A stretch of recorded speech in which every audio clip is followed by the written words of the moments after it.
All right, Jerry, are you ready to do it one last time for Mandalore? Here we go. I hope I can remember the words. Star Jers. It's fucking Star Jers. Jers like a Star Wars. Jerry and Jers. Probably our weakest. Yeah. Because a long time ago, in a galaxy far, far away, every week, two Jers met to discuss Star Wars right here on the Page 180 podcast. Myself and the one and only, just back from a cruise, no less. Very, very fancy, Jerry Soul. Jerry, how are you? I'm fucking bollocksed.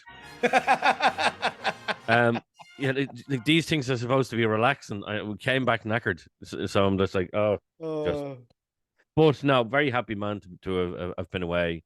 It wasn't long enough. But the fact as well, though, that even though I was on a holiday and even though I was on a cruise, I still watch my favorite shows. You bet your fucking ass I did. Love it. And yeah, God, we've lots to talk about. We do. We have a lot. So we get to it. Yeah, let's get into it. For Mandalore, let's do it. Okay, guys, general spoiler warning.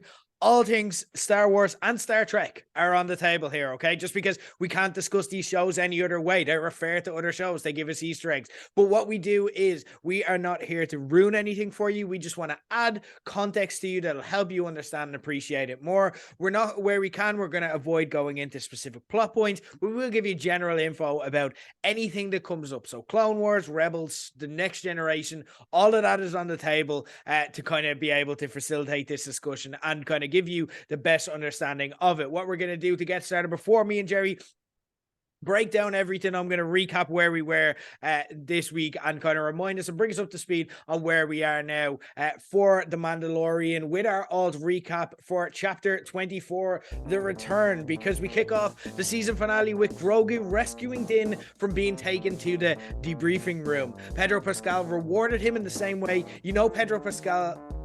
Every Pedro Pascal character has accepted you as his own. He takes you with him to commit murders.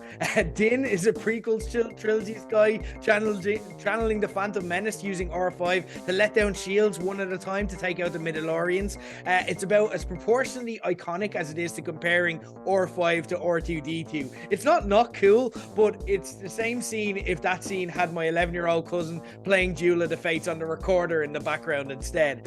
Meanwhile, in an effort to rescue a pinned down Bo-Katan and her crew on the ground, Axe Groves makes a good case that everyone would have just been better off if Grogu had let him and Paz Vizsla kill each other last week. His master plan to save them, drive the Imperial cruiser into them. Imagine that as a kid, like, that's like, Mom and Dad are fighting, what should I do? Quick, let's drive the car through the front room. It's like, that's not actually helping Axe. Din tracks down Gideon, who's all like, I'm Giancarlo Esposito, so I can't have a final showdown without a monologue spelling out all of my characters' motivations because I'm so fucking good at it. And yeah, like, that's true, to be fair. He's not wrong. Like, that's something that we're all very okay with. Things look really bad for Din and the Grogu, who has his IG-11 skin destroyed by Praetorian guards who have him trapped until Bo shows up. Din and Grogu take out the Praetorian guards so quickly, it kind of makes Rey and Kylo look like Harry Maguire trying to defend against a Spanish team in relegation trouble. Bo-Katan and Moff Gideon destroy the Darksaber because, well, I'm still not sure why that happened. We'll discuss that maybe in a second. And Axe successfully crashes his ship into his friends, but Grogu shields them from the flames in a way Harry Maguire wishes he could do for the Man United defense. I'm not over it, lads. I'm not over it, okay? Even though we made the FA Cup final, I'm still not okay with it. Moff Gideon goes out like Gus Fring, screaming into an explosion, a defense tactic that has a 0% success rate, but damn, Giancarlo Esposito is 100% cool when he does it. An undetermined amount of time later, Paz Vizsla finally gets to make his confirmation. Was I the only one rooting for the Mythosaur to rise up and grab him? And everyone is just like, here it goes again.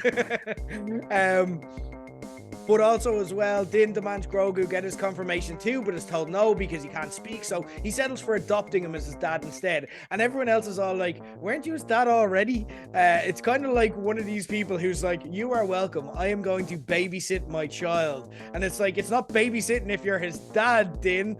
Bo-Katan makes like a take that and Lulu and relights Mandalore's fire while Din and Grogu go off on such adventures as refusing to let their dead friend rest in peace again by resurrecting IG-11 yet again to complete free labor as the Marshal of Navarro. They also extort a desperate undermanned New Republic to go on further murder bonding sprees, and they sit outside in the sun chilling while using the Force to torture a frog. Oh, so cute.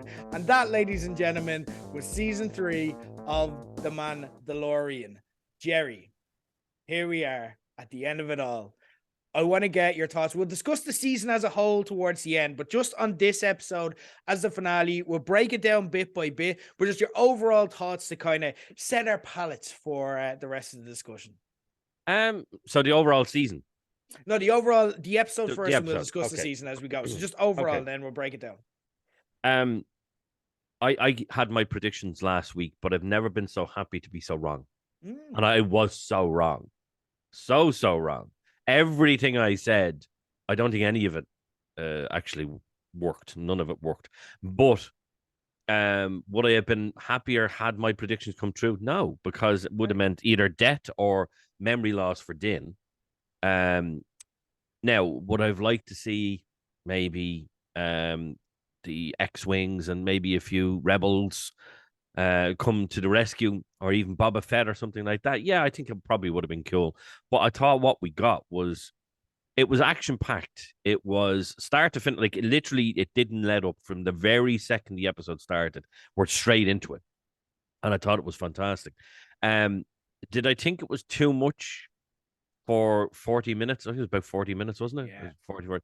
Yes. It might have, if they had spread it out a bit more, probably would have been a bit better. But I can't fault the episode. I thought it was absolutely fantastic. It was a thing for me though that there were certain things that were missing, and certain things that I didn't like.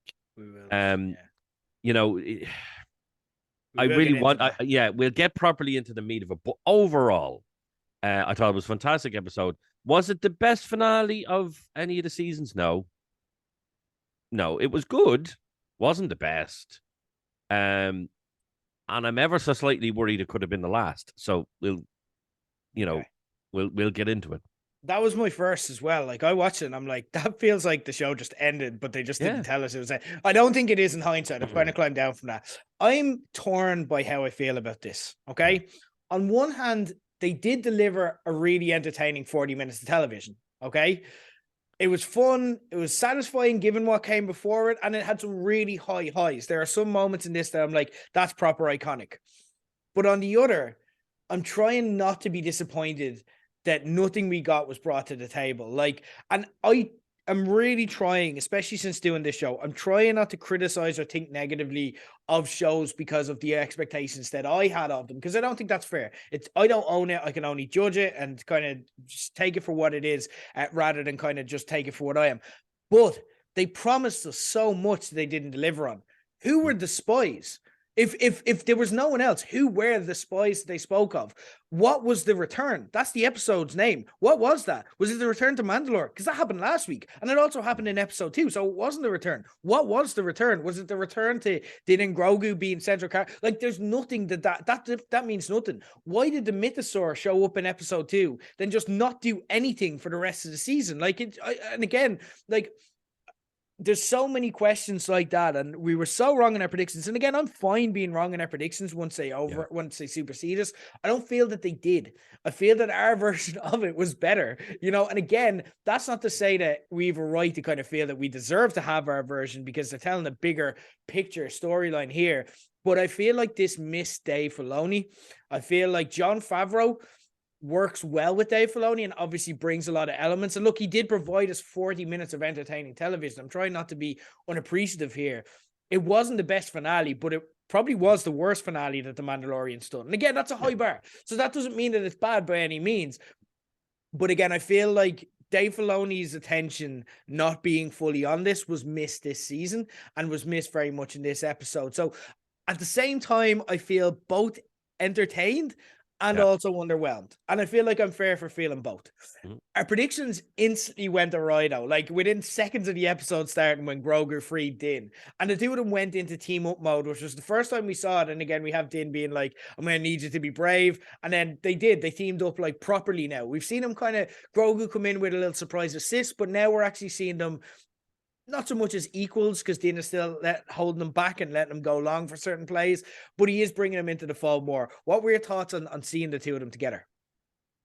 As soon as the episode starts, obviously, it's straight into it. Grogu comes along and saves him, and I'm like, "Well, okay, well, that's completely not what I thought was going to happen. Like, not even close to what I thought was going to happen." I wasn't pissed off in any way by that. Because it was the two of them back together. And I thought there was a little bit more emphasis on Din in this episode for the first time in the entire season. But we're only talking about a little bit. It wasn't a lot. It was still very much the Bo-Katan show. It was still very much I know it was, in fairness, because you look at the ending and what happened at the end, but we'll get to that. But getting straight into it, obviously they knew they only had a short amount of time. So it was like, right, well, we can't fuck around here. We need to get straight into the action. Grogu turns up. Yes, no. Great, fantastic. Let's get into it. Love your Grogu impression. Yes, no. I can't do the accent. That's right. I can't do the accent. So we go from there, and they're right. Okay, let's move on. We need to find Gideon. Great, brilliant. We go back to the Mandalorians, and they're helping out. And at that point, I'm like, right, something's going to happen here. Something nefarious is going to happen here, or whatever. But it didn't. Yeah. And I'm like, where's the fuck? The last episode was called it's not called The Spy. If it was just called The Spy, then we knew who the spy was. But it was plural, was spies. I'm like, well, who the fuck's the spies then? Yeah. I was like, they go on. Well, Axe comes up and he warns them. Everybody gets onto the jump ships and goes down, but you don't hear anything from the armor. I was like, oh, are we finally seeing the armor? And then all of a sudden, she goes down. Bo-Katan Kryze, we're here to help. I'm like, where the fuck were you a minute ago? Where were you? What the hell is going on? Koska, Paz Gisla, all of them stayed loyal. Now, they had said the whole season they were telling us this. They're like, Mandalorians are better when we stay together. They did warn us that. But like, come on, give us something because it was just so clean. And I'm just not mad about how clean it was. It just felt a bit too wrapped up in a bow. For me, I don't know. Am I wrong? Yeah. No, you're not. You're not wrong. Like as I said, I loved the episode. I thought it was great, but I'm looking at it purely from a entertainment point of view. But when you really dive down into it, there was a lot of missed things here. You could have had them in serious trouble and be rescued by the New Republic or by the Rebels crew or whatever it may be. Even Ahsoka coming along, Luke Skywalker, Boba Fett. Take your pick. You could have had somebody do that, but no, they did it all on their own. Isn't that great? It was just like the whole the one thing that does really, really rankle me is the fact that the Mythosaur. We saw the Mythosaur in episode 2, so we saw his eye looking at Bo-Katan. Then we saw a creature come out in episode 7. The last one, yeah. And I'm like, was that the Mythosaur? I thought so too, but it wasn't. I don't even know now. I don't think it wasn't the fleeting Mythosaur. No, I thought so too originally. I thought it was, and I'm looking going, that's the Mythosaur coming up, great. But I was like, wait, well, it doesn't really have the big husky things, does it? I'm not 100% sure. I couldn't see properly. It didn't. And then, of course, you see the Mythosaur back in the water. I'm like, well, hold on. He's at this massive creature after coming up out of a huge fucking hole in the ground. Yeah, he's able to go back down and just calmly go under that water again. Fuck off. Yeah, it's not. What's going on here, lads? Now, as I said, loved it. Start to finish, absolutely action-packed. I do have my things, though. In fact, the Mythosaur was non-existent. We didn't, there was nothing. Had the Mythosaur, even not about somebody taming it or riding it or anything like that, it's showing its face. Maybe the Mandalorians could have been like, we're going to lose here, lads. They've lost faith and they see the Mythosaur and go, from Mandalore! Yeah. Something like that. Nothing like that. Then we only got fucking Moff Gideon for 2 fucking episodes. That's all we got. 2 episodes. And what did he lasted like 10 minutes in this episode? Now, did he get a good send off? His death was pretty cool. I didn't want him dead though. I wanted him to like escape. Now, saying that, we didn't see a body. And generally You in these think? things, if you don't see a body, could he be brought back? Now, it was a big, massive fireball, but with all this lovely Mandalorian armor and stuff like that on, you just never know. But I'd imagine Gideon is out of there. Yeah. But What did you think about, like, so in that fight with Bo, we got two different things happening. The Darksaber destroyed, Yeah. and the Praetorian Guards beaten by Din and Grogu. Again, entertaining in the moment because we didn't expect the Darksaber to get destroyed. So it's like, holy shit, like, but like you're not, something isn't good just because you don't expect it, because the entire thing is like the Darksaber is so important, the Darksaber is so important, the Darksaber is so important. And I get the fact that, again, there's a way to tell that story that I just feel is better, because I'm a fan of the whole thing where it's like, again, like you had Moff Gideon kind of be like, the Mandalorians are nothing without their little trinkets. And I do feel that there was something to that, where there's a general critique of the Mandalorians where it's like, we put too much stock in these little things, like this one sword and whoever owns it, but they have to win it in battle and all of these addendums. And that's actually what causes us to fall apart and argue with each other and have civil wars. And that's what causes us to actually fracture and so on. But they didn't address any of that. It was just kind of blown over. And this episode was one of the shortest of the season at 40 minutes. Like, you had the time, lads. Take the time to kind of go into it. Like, even Moff Gideon's own motivations in here. He's like, give me the Darksaber. And then literally like a minute later in screen time, it's like, haha, the Darksaber is destroyed. And I'm like, but you wanted it a second ago. So why are you like, his motivations make no sense, and none of it makes any sense. Again, entertaining in the moment, similar with the Praetorian Guards. Like, we're led to believe that these are the biggest badasses we've ever seen. Like, it took two of the strongest Jedis, two quote unquote chosen ones in Kylo and Rey, coming together to take out Praetorian Guards beforehand. That's the level that we have. The power scaling here for me is off, because again, like, I wouldn't have minded if Grogu had gone full Jedi here, you know what I mean? But all he's essentially doing is tripping them up.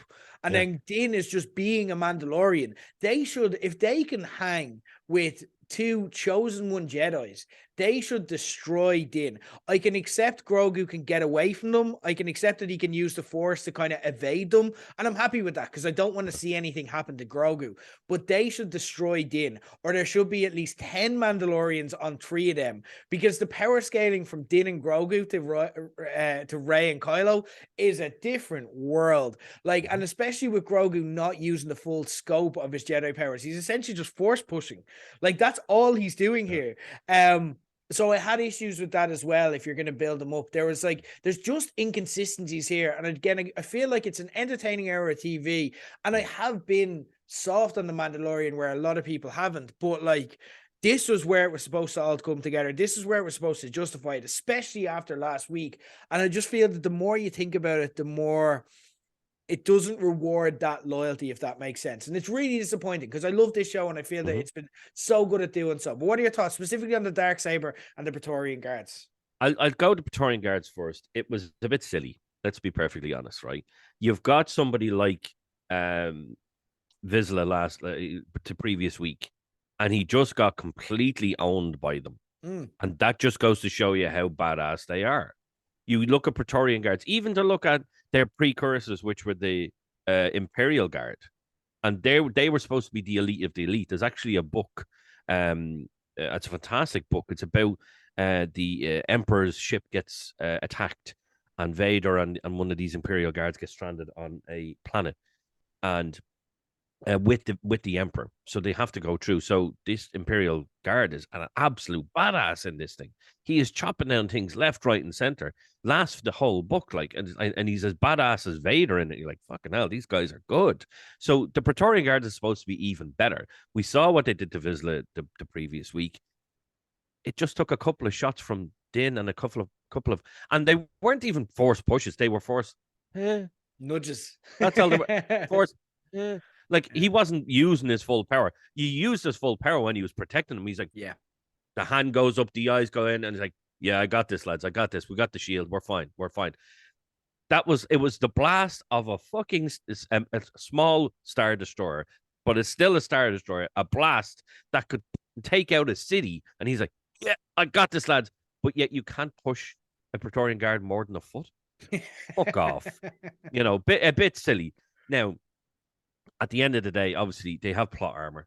Nothing was going to happen to them. And Din needed to do something that kind of redeemed him from the previous episode because he got owned in the previous episode.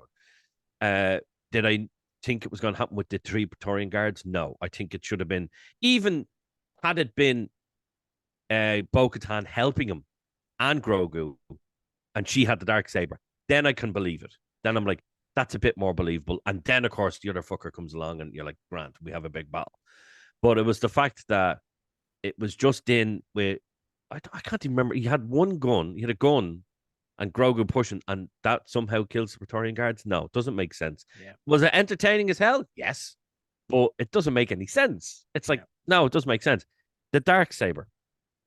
People, you've said it now, and I've seen other people saying, oh, the Darksaber's destroyed. No, the Darksaber is broken. You look at Luke Skywalker. No, you look at Luke Skywalker's lightsaber. That was snapped in fucking half. So you're like, well, that's gone. Oh, wait, hold on a minute. It's working in the next film. So you just don't know. That armorer, she can do wondrous things. They could. Like, I'm not saying they can't. I just think it is. I think that's the story they were telling. The Darksaber's gone and blah, blah, blah. But they didn't even get into that. Do you know what I mean? They didn't even give us anything. Like, to be fair, if they were going to do what you're saying, then it should have been at the end, like a scene with the armor being like, maybe there's something, you know what I mean? Even a post-credit scene where they find it, you know what I mean? In the same way at the end of Book of Boba Fett, we see, what's his name in the back of the tank, you know what I mean? And it's like, there's just something there where the armor picks it up and goes, and maybe they can reforge it or something. There's some kind of threat, but it was all very clean. And again, I don't want to say it like it's a bad thing. There was some positives to this. Look, we have Din Grogu. Confusing name. I don't know how that works. I would have thought Grogu Jaren, but whatever. That's fine. I can accept it. It's just different. The forge being relit as well. We saw that from Mandalorian. That was cool. Everything kind of come, and a lot of these things were really cool. We saw like a renewed focus to like, okay, the Mandalorian is going to be about Din and Grogu. They made that clear that anything going forward, this is what the show is again. They're going on the run. Now he's his apprentice and they're going to do like tasks together, but they're going to be part of the New Republic. They clarified that. And I'm a big fan of that because that's the show I want the Mandalorian to be. Yeah. So there's a lot of positives here with the clean ending. But again, like then I want to kind of temper that with things that we thought we'd see at the very least, but didn't see. Any cameos. We didn't even get Zeb in the New Republic bar that we saw him previously. We didn't even get him there. Like, we didn't get Thrawn. We didn't get anything. And I feel like they promised us by saying last week, Thrawn is coming back. Like, that's like a contract they've made to us going, you're going to get something on this by the end of the season. And this is where now I'm starting to have an issue with the way they're trying to make this into the Star Wars extended universe. It's messy. It's messy because it's like, right, Din and Grogu are going to come back together in the middle of Book of Boba Fett. They're just going to, like, that's when that happens. And now it's like, we're going to promise Thrawn in this, but we're actually not going to pay that off until Ahsoka. And it's like, it's a problem as a viewer when you're watching it in real time because I felt like they promised us Thrawn. So now I'm waiting for it. Do you know what I mean? It's like in wrestling when you're in like a big match, like a Hell in a Cell match, and they haven't done anything crazy. And it's like, well, this isn't going to be the end because we have this coming. And then it's like, oh, it ended. Oh, well, that's it. And even if it's satisfying, again, you have these contracts. They need to be careful about this because there's a way to suggest, like, the MCU was great at this, especially the early days MCU when they're building up the Avengers. They were great at kind of just throwing in something in the background or just a clip or just, you got to look at Thor's hammer and you're like, if you knew, you knew, but if you didn't, you weren't disappointed. You know what I mean? But if I didn't know who Thrawn was and didn't know the backstory, I'm like, why did they say that guy was coming back? Why did they mention that at all? What was the point of that? And they just never talked about it. Pedro Pascal's face, we never saw him. There's a chance that even Pedro Pascal didn't give a shit about this. And that's kind of where I feel around this season as well, where it's like, Dave Filoni barely showed up. Pedro Pascal just apparently was never on set because we didn't see his face once. And it just feels like this show that was a priority and that we respect and looked forward to because it was a Star Wars priority has been deprioritized here. And that's disappointing as well. Even then, a payoff to the Mythosaur, like they hinted at best that Grogu might have a connection with the Mythosaur. And again, that's something, but I don't know if that means anything because I now don't trust this show to pay off the things that it promises me. So like, I can't even like get excited about that because I'm like, well, they may never just address that again. Because when we saw the Mythosaur at the start, I was sure that was going somewhere, but it just didn't. It just didn't. It led to a clunky conversation with the Armorer and Bo-Katan, and then it like we never even saw him when even there's an opportune time where there was a Mythosaur shaped hole in this episode where it's like, do you know what would be perfect right now? And they're like, let's just fill it with an Imperial cruiser for no particular reason. You know what I mean? And it's like, you could have just done the same thing, but that way that actually pays off the story you're telling us. So for all the benefits of this, and again, entertaining 40 minutes, I just can't help but feel there's a little bit of not betrayal, but just the trust that I had for this show to pay off just was fractured a little bit this season. Yeah. No, what are your own thoughts? I agree, because we've said from the start, this hasn't been the Mandalorian, this has been Bo-Katan show. But what's the payoff? That's what I want to know. It's like, okay, well, right, so she got Mandalore back. Where do we go from there? Oh, no, we're actually going back to being the Mandalorian now, and he's going to go on adventures again. Okay, so we're going to go back to see Mandalore again. Probably not. Yeah. There's not going to be anything about Mandalore. There's not going to be anything about Mythosaurs. Let's be perfectly honest. And I saw a theory about this the other day. The Rangers of the New Republic wasn't going to happen because of what happened with Cara Dune. Yeah. Okay. So now it's actually looking like, let's be honest, season 4 is going to be what that show should have been. Yeah. Because he's now going to work for the New Republic. So I'm like, I'm all here for that. That's going to be, I think that's going to be good. And that's going to be, there may not be one of those centralized plots in the next show. It could be, adventure of the week every week. That doesn't bother me either because once it's entertaining, I'm like, entertain me. That's all I want is just to be entertained. Absolutely. But I do feel now, because they were saying that with this and Ahsoka, and then you've got the Endgame style movie that Filoni is going to make. I definitely feel the Mandalorian star has waned a lot now because of this season. And I'm like, he could have been a very, very prominent character in that movie. And now I think he's just going to be a back side character in it. Yep. He's not going to be a major thing. He's and Hawkeye, that's sad. Yeah, exactly. But that's sad because let's be honest, the Mandalorian was the one that started this whole thing. Yep. So why wouldn't he? It's like, let's be perfectly honest. What started the MCU? Iron Man. He was the Star Wars extending universe's Iron Man. Yep. And now, as you say, he's kind of relegated to what do you call it? Hawkeye, yeah. And that's sad. It is sad. Yeah. I'm hoping that the next season is redeemed. As you said, we got no cameos. The only cameo we actually got was Dave Filoni himself in the background, wearing a different type of cowboy hat. But obviously that was nothing. I like the fact that he went to that base. Like I watched the episode and I have watched it since. I didn't enjoy it as much the second time because I'd already watched it. But me and my son sat down and we watched it. We were so excited. I was like, this is great. And I was like, why is he going there? Where the X-Wings and the Y-Wings are? This is interesting. And obviously that sets it up. And then you get that really weird ending where he's kicking the feet up and Grogu's playing with the thing. And you get the circle like that. And I'm like, that's the Looney Tunes exit. What the hell just happened? That's fucking Looney Tunes, man. What the hell just happened there? That's exactly how every episode. Yeah, exactly. I was waiting for a Porky Pig or a pig style fucking Star Wars character to go. That's all, folks. I'm like, Jesus Christ. But for me, the star has definitely waned. At the end of the day, this has been a huge cash cow for Disney because of Grogu, not because of the Mandalorian, because of Grogu. Yeah, Grogu has been a huge cash cow, and I'm like, why would you do that to a series that's making you so much money? Yeah. Another thing I was reading as well during the week is the fact that obviously we didn't see Pedro Pascal in this because he wasn't on set at all, and Disney decided in their infinite, very, very, very, very, very rich wisdom that they were going to try and screw him Pedro Pascal, because like, well, you weren't on set, so we're just going to pay you voiceover money instead. And I'm like, oh no, this is your star. You're not going to actually replace your star Yeah. with somebody else. So you pay him the money that he's supposed to be getting. You look at the salary they were offering him, a minuscule amount compared to what he was getting in The Last of Us, which was 600,000-700,000 per episode. Mm. Now, even when you look at that, you go, "Geez, that's actually for somebody of his caliber." And he's in a lot of movies, he's in a lot of shows, he does a lot of work. I said to myself, he should be or could be getting 1 million an episode. You look at back in the day when Friends was around and how popular that was, and they were getting 1 million an episode each. I was like, surely he should be getting 1 million an episode for stuff that he's doing or close to it. But no, Disney decided to be arseholes. Now, obviously, they back down because they don't want to lose him. Because why would you want to lose him? That's ridiculous.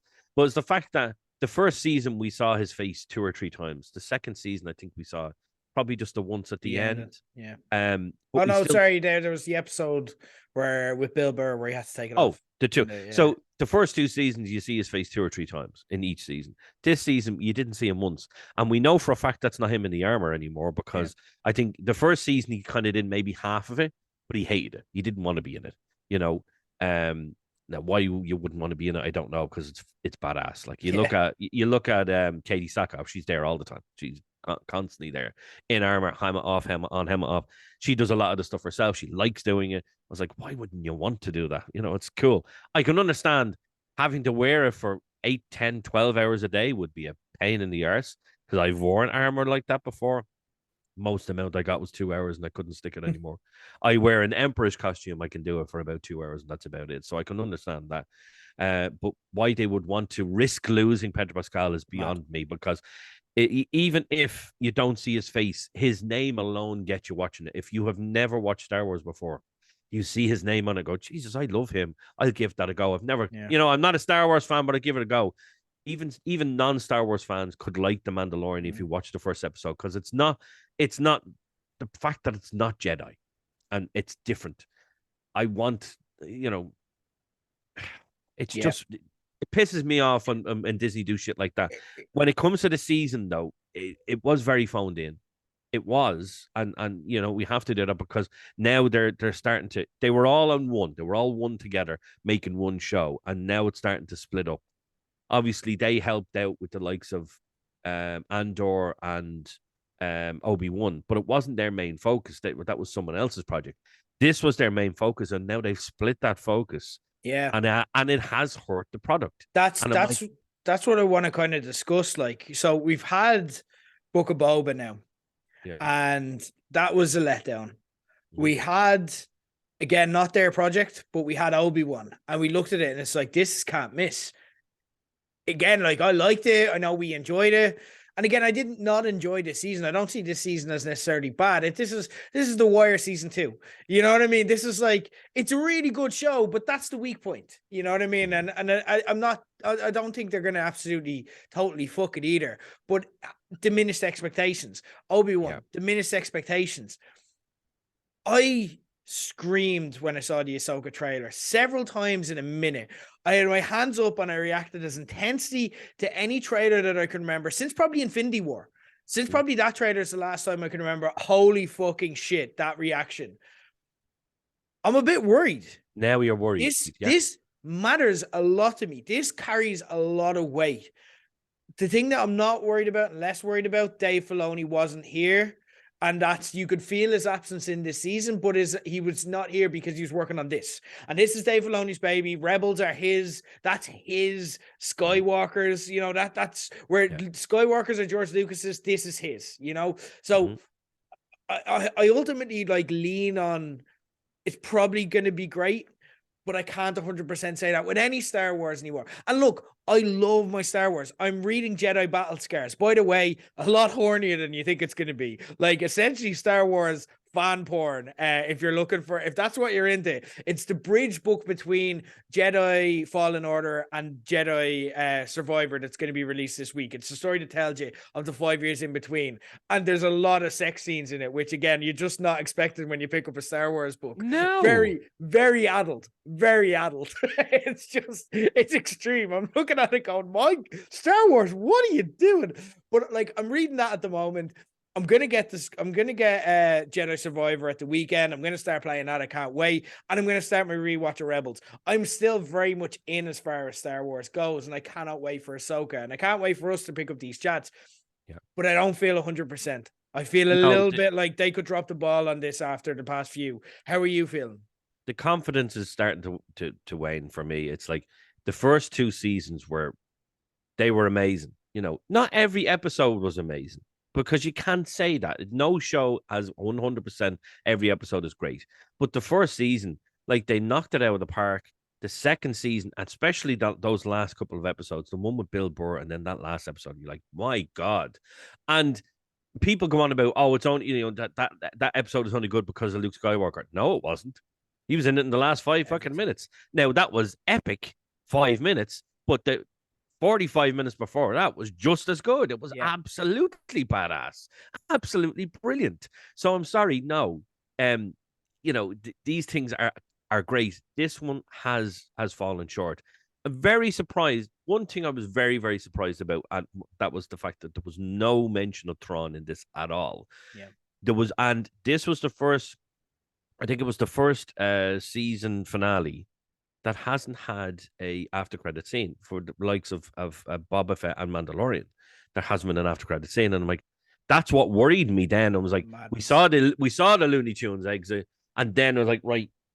I even turned to my son Killian and says, right, we're going to get like an after credit scene here now, Killian. We're going to see a bit of Tron or something, or even if we don't see him, we might hear that iconic voice, the spy that's on Coruscant. We might see her talking to a hollow or something, anything. And I was like, okay. Oh, okay, maybe it's after the last credits, and then fast forward. Oh, and no, maybe I missed it and rewind it, and there was nothing. I'm like, and then you get the Bad Batch. Like, maybe you should watch the Bad Batch. I'm like, what? Fuck you. Maybe I should. Maybe I should. Maybe I should. Yeah. But it is worrying. Now Filoni, I don't think Filoni would give us anything other than great with regards to Rebels. There wasn't a single season of Rebels that. No, all of it. That was so good. So I do think Ahsoka is going to hit. The first season, if Ahsoka doesn't work, they've done damage. It's really, because it's like Ahsoka is probably my favorite character, and Star Wars Rebels is up there. Like, I've so much in my heart for Star Wars Rebels.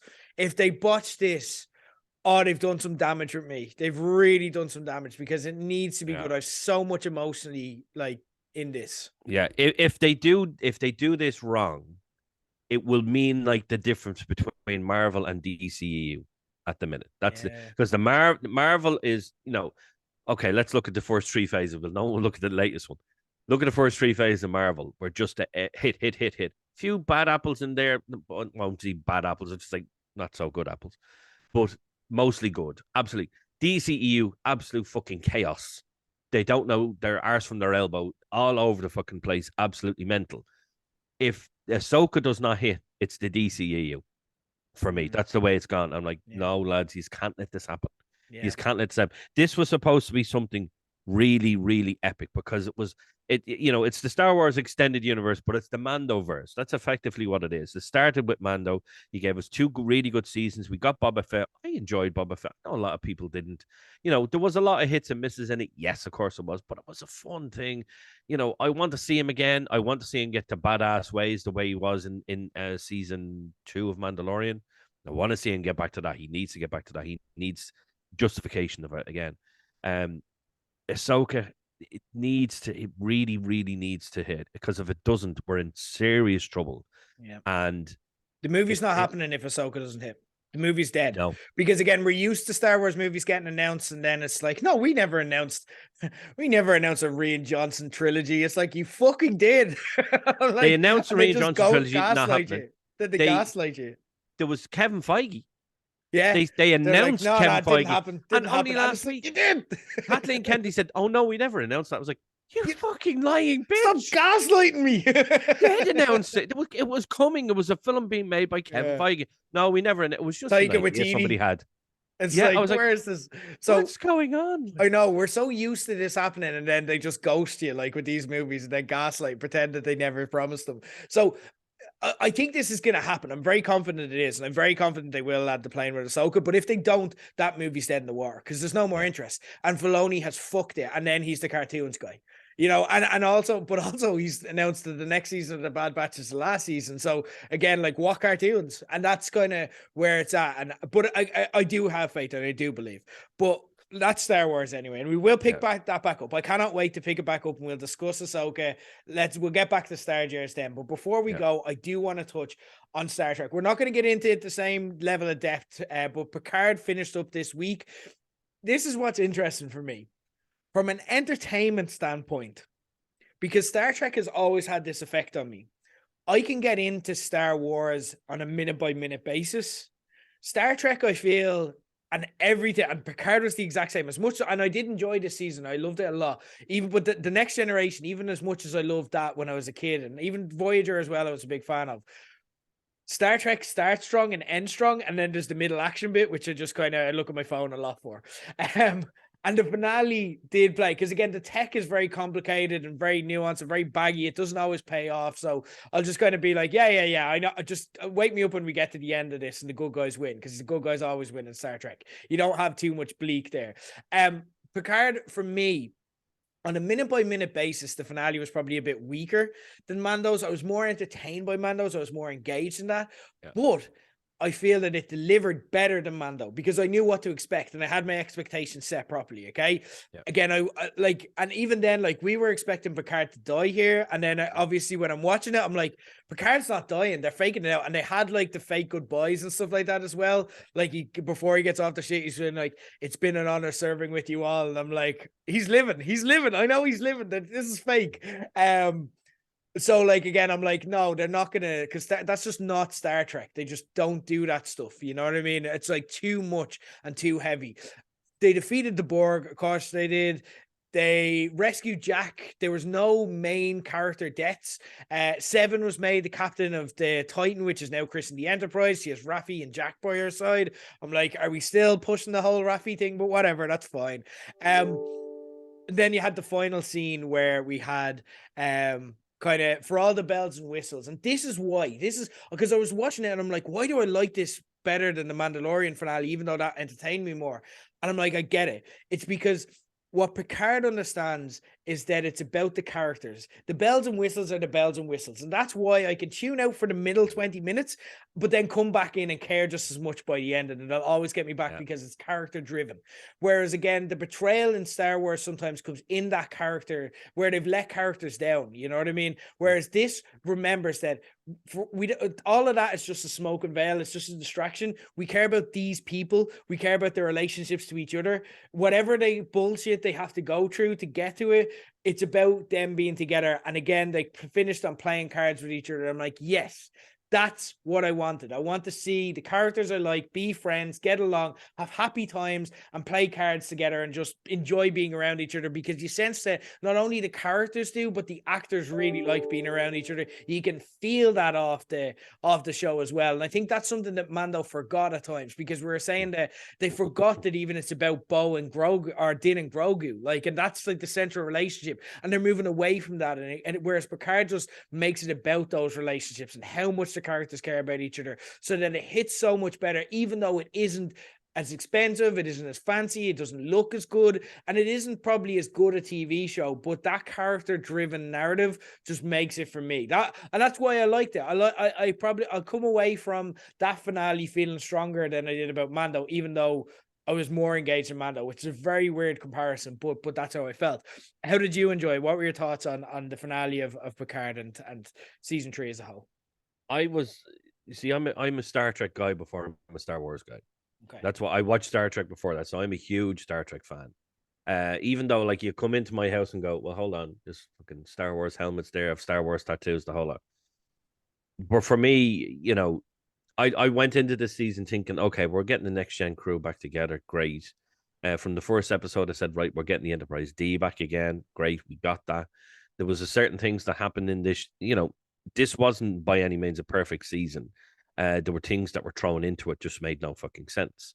You had changelings in it, but all of a sudden, by the end, the changelings were nothing. They were literally nothing. You saw one a few minutes before the episode ended because they were able to discover them by transporters. I'm like, oh, just like that, and just like that, they were all captured. Oh, okay, that's great. Don't get me started on the Enterprise G. Oh, don't get me fucking started on that. I how they did it at the end and Picard going in there and seeing the ship and all that, that was cool. It was cool. The fact that I can now say that Captain 7 of 9 is the captain of the Enterprise is badass. I absolutely love that. It's the fucking Titan, though. It's a Constitution class. You go from the NX-01 from the very beginning, the very first Enterprise, all the way up to the Enterprise F. And all they've done is got bigger and bigger and bigger, and more powerful, and they have more things in them, this, that, and other. And all of a sudden, big, big, big. Oh, let's go smaller again. Why? And why a Constitution? Why not? You could have had the 7 being taken off the Titan. You could have given them what is known as the Ross class. The Ross class is basically the updated version of a Galaxy class. You could have done that. That would have been more poignant for somebody who commanded a fucking Galaxy class. He didn't command a Constitution class. He commanded a Galaxy class. It was his home. It was that's all they talked about this season was the Galaxy class, the Enterprise D. It was at the very start. It was the picture. They slagged it when they were in the bar. It was all about the Enterprise D. So why would you not have the show be all about a Galaxy class or something, a new line of Galaxy class that you could have for a new show? No, you had to go for a smaller Constitution class. No, it's not Kirk. It's Picard. It's the next generation. Pop the fuck on. For the whole show, the whole season finale was action packed. I loved the start of it when you have the president of the Federation, Anton Chekhov. The fact that it's Chekhov, it's Chekhov playing Chekhov's son. And I love the fact that they call him Anton as well, in memory of Anton. Anton, is it Yeltsin? And Yeltsin, or he played Chekhov in the newer Kelvin movies. Do you know who I'm talking about? I don't have the name planned. Okay. Basically, he played Chekhov in the newer Kelvin movies that were out a couple of years ago, but he died unfortunately. So it was a tribute to him, and I loved that. I loved the action sequences that we got. I loved the bit with the Titan cloaking and decloaking and fighting the fleet and stuff like that. People have been given out all week about the fact that the Enterprise D can't move like that, and it's not the Millennium Falcon, and it shouldn't be flying into the Death Star like that. Lads, why do you care so much? Just enjoy the fucking thing. Yes, okay, it can't move like that, but just say that because it's an android commanding it, then he can fucking do it. Just leave it to just enjoy it. I thought it was cool. I thought it was badass. The fact that Beverly's like, she's shooting phasers and torpedoes fucking everywhere, and they all turn around going, what the hell? You are right, pal. It's the doctor. What the hell did doctor do that? It was all that. I really liked the ending. All of them. The fact it was the same ending as Best of Both Worlds, not Best of Both Worlds, All Good Things. It was fantastic. I loved that. Apparently, as well, I read that they shot that sequence, but they just kept shooting and they just kept playing, and it was like an hour. And they were just, fuck, let's keep going. Let's just keep playing poker. They were actually playing poker. There was no lines. There was no, it was just them playing poker. I was like, that's cool. Like, that's cool. And then it was an after credit scene. I'm sorry, but that blew me the fuck away. I'm like,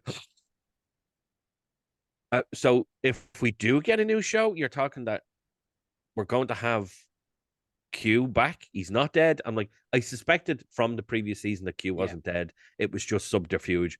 It was basically another test for Picard. But the fact that they had that embrace at the end, and Q was like, you know what? We're good. We're good. I won't body you again. But fuck you, I'm gonna body your son. Harass your son, yeah. I thought that was great. Now, here's the worry for me. I like it when we get the likes of Next Generation, Voyager, Deep Space Nine. They're all centralized around the captain. Okay, and I like the fact that it's centralized around the captain, and then it filters down to the rest of the crew. So you had Cisco, you had Picard, you had Janeway. I like that. Okay, Discovery, I didn't like it because it was all about Burnham, and she wasn't the captain. Now, okay, it led up to her becoming captain after a couple of seasons, but I still didn't like it. I don't like Discovery because I'm sick of somebody fucking crying every 5 seconds. This is me off. Okay, but when it comes to what could possibly come after Picard, there's been no announcements yet. Fans obviously they want more. Terry Matalas himself, the creator of Picard season 3, said that he wants to create a show called Legacy. And what he wants to call it Legacy is that he wants to bring all the legacy characters, all the legacy shows together into one show. I have characters from each individual series. I'm like, yes, I can get on board with that. But if you give me Legacy and have the main character be an ensign, I will fucking find you, Matalas. I'll cut your fucking head off. I don't think he's gonna. I think he gets it. If you're gonna give me Legacy, then you're giving me Captain Seven with side character Jack. I'm out. I'm not gonna lie. I don't want to watch that show. I don't. I'm okay with the Legacy show. I'm okay with bringing in other characters. I don't want to. I don't care about Jack without him being Picard's son, and I don't care about Raffi. I'm done with Raffi. Raffi. No, I didn't. I don't like Raffi. Finished. Like, no. I really don't want to see any more Raffi. Like, I've watched 3 seasons of her. I'm happy, and I feel like I feel like that was a nice ending for 7 and 9. I like Jerry Ryan. I like 7 and 9. That's the ending. She got captain. There you go. That's a tie a bow in it. I won't watch that show if it's about that. The new Enterprise. Like, because it's just I don't want it to be about the new Enterprise. I want something different. Give me something different. You know the way, right? We got the original series, then we got the Next Generation, and you gave us something different with Deep Space Nine because it wasn't a ship flying around the galaxy. It was something different. Give me something different, but something that includes characters from each. Yeah, just I'll be okay. Do Picard with Voyager and Deep Space Nine characters. Yeah, I'm okay with that. That's fine for me. But like I don't want to watch that show that they tease at the end. I'm like, okay, that's cool that's what you're doing. I won't be here. Bye. You know what I mean? Like, that's it. Yeah.